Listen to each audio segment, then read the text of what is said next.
প্রিয় সহকর্মীবৃন্দ, আসসালামু আলাইকুম ওয়া রাহমাতুল্লাহ ওয়া বারাকাতুহু। নাহমাদুহু ওয়া নুসাল্লি আলা রাসূলিহিল কারীম। বিসমিল্লাহির রহমানির রহিম। প্রথমেই সাম্প্রতিক ঘটনাপ্রবাহে পুলিশের যে সদস্যবৃন্দ তাদের জীবন বিসর্জন দিয়েছেন, তাদের আত্মার মাগফিরাত কামনা করছি।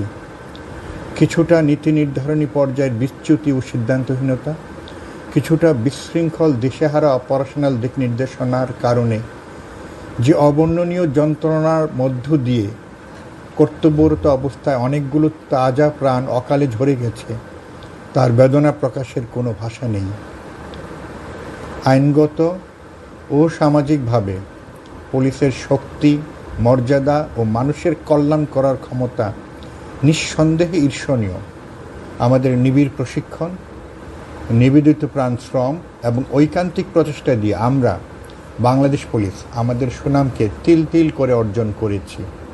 সাময়িক কোনো ভুলভ্রান্তি কিংবা ব্যক্তিবিশেষের ত্রুটি বিচ্যুতি তা যে কোনো পদমর্যাদার মানুষেরই হোক, তার বা তাদের কারণে বাংলাদেশ পুলিশের মতো একটি ঐতিহ্যবাহী বাহিনীর গৌরব ধুলোয় মিশে যাবে, এমনটি ঘটতে দিলে তার ফসল আমাদের যারা স্বভাবগত প্রতিপক্ষ, সেই অপরাধী গোষ্ঠী, তারাই আনন্দে ডুগডুগি বাজাবে। ফসল তাদেরই গোলাপূর্ণ করবে, আমাদের নয়। প্রিয় সহকর্মীবৃন্দ, আমাদের শক্তি ও মর্যাদা আমাদের শৃঙ্খলা ও ঐক্যবদ্ধতায়। যে দুর্যোগের মধ্য দিয়ে বাংলাদেশ পুলিশ এখন যাচ্ছে, তার উদাহরণ বাংলাদেশ পুলিশের 200 বছরের ইতিহাসে সম্ভবত নেই।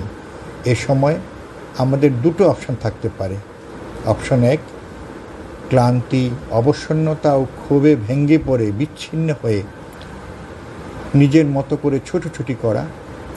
অপশন 2, নিজেদের ভুল ত্রুটি কাটিয়ে ওঠে একত্রিতভাবে সুশৃঙ্খলতার সাথে দুর্যোগকে মোকাবেলা করা, এবং তা করতে হবে এখনই। বর্তমান অবস্থায় কিছু দুর্বৃত্তের সংঘবদ্ধ আক্রমণের শিকার হয়ে বাংলাদেশ পুলিশের কি মাঠ, কি সদর দপ্তর, সকল পর্যায়ে একটা শূন্যতা দেখা দিয়েছে। প্রিয় সহকর্মীবৃন্দ, যে দুর্যোগ আমরা মোকাবেলা করছি, আল্লাহ চাইলে তা অবশ্যই সাময়িক। ইনশাআল্লাহ আমরা এটা কাটিয়ে উঠব এবং আমরা আবারও আমাদের মর্যাদা নিয়ে সমাজ ও রাষ্ট্রে আমাদের সক্ষমতাকে প্রমাণ করব। এর অন্যথা হলে ব্যক্তি হিসেবে ও বাহিনী হিসেবে আমাদের মর্যাদা ও শক্তিকে আমরাই প্রশ্নবিদ্ধ করব। আল্লাহ বলেছেন, যে নিজেকে সাহায্য করে না, আল্লাহ তাকে সাহায্য করেন না।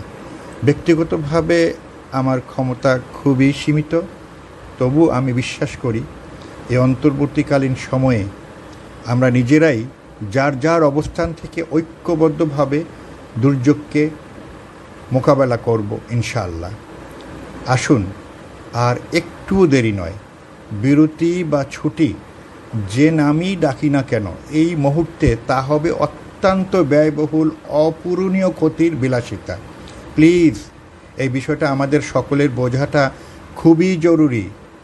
আমাকে বিশ্বাস করুন, আমার উপর আস্থা রাখুন।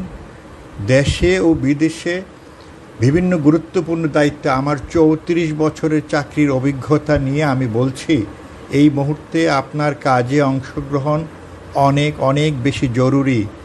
কাজের মাঠে অনতিবিলম্বে ফিরে আসুন। পুলিশ সুপার ও তদূর্ধ্ব কর্মকর্তাগণ, কোনো নির্দেশের অপেক্ষায় বসে না থেকে আপনার উপর অর্পিত দায়িত্ব ও করণীয় বিষয়াবলী স্বীয় দক্ষতায় আইন ও বিধির আলোকে প্রতিপালন করে যান। মাঠ পর্যায়ের কমান্ড ফিরিয়ে আনুন। সবাইকে নিয়ে কাজে নেমে যান। স্থানীয়ভাবে সমাজের ইতিবাচক শক্তি তথা রাজনৈতিক নেতৃবৃন্দ ও সাম্প্রতিক আন্দোলনের সমন্বয়ক বা তাদের প্রতিনিধিদের সাথে ব্যক্তিগতভাবে কথা বলুন। কাজের পরিবেশ ফিরিয়ে আনুন। কোনো নিহত বা আহত সহকর্মীর বিষয়ে তাৎক্ষণিকভাবে কোনো বিশেষ করণীয় থাকলে পুলিশ হেডকোয়ার্টার্স বা আমাদের নজরে আনুন। মাঠ পর্যায়ে দাবি দেওয়ার বিষয়টি অবশ্যই উপযুক্ত কর্তৃপক্ষের নজরে আনা হবে এবং আল্লাহ চাহে তো যথাযথ ব্যবস্থাও নেওয়া হবে। এই বাংলাদেশ পুলিশের কাছে লাখো কোটি গণতন্ত্রমনা মানুষের প্রত্যাশা অনেক। বিশ্বাস করুন, আমরা পারব।